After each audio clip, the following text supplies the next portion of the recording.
Hero Vijay Devarakonda heroine Rashmika Mandanna మూడు ముళ్ల బంధంతో ఒకటైన సంగతి తెలిసిందే. రాజస్థాన్లోని ఉదయ్పూర్లో ఫిబ్రవరి 26న ఉదయం 10:10కి రష్మిక మెడలో విజయ్ తాళి కట్టారు. వివాహం అనంతరం విరోష్ తమ పెళ్లి ఫోటోలను సోషల్ మీడియాలో పంచుకున్నారు.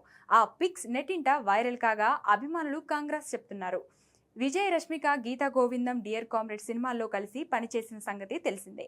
ముందు పరిచయం, ఆపై ప్రేమ, ఇప్పుడు పెళ్లితో విరోష్ ఒకటయ్యారు. అయితే అసలు విజయ్ రష్మిక లవ్ జర్నీ ఎలా మొదలైందో తెలుసా? నిజానికి 2016లో విడుదలైన కన్నడ సినిమా కిరాక్ పార్టీ షూటింగ్ సమయంలో రష్మిక మందన కన్నడ నటుడు రక్షిత్ శెట్టిలకు పరిచయం ఏర్పడింది. ఆ పరిచయం ప్రేమగా మారి 2017లో ఇద్దరు నిశ్చితార్థం చేసుకున్నారు.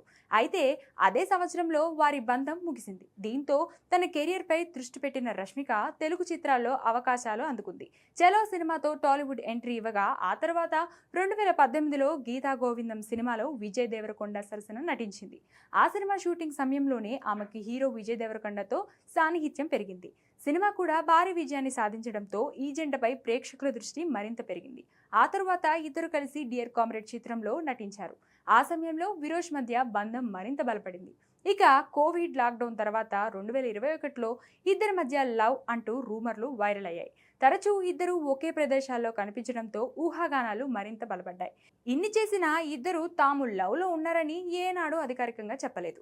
చివరికి 2026 ఫిబ్రవరిలో విరోష్ వివాహం చేసుకున్నారు. ప్రస్తుతానికి ఈ ఇద్దరు కలిసి రణబలి అనే సినిమాలో నటిస్తున్నారు. పెళ్లి తర్వాత విరోష్ నటిస్తున్న సినిమా ఇదే.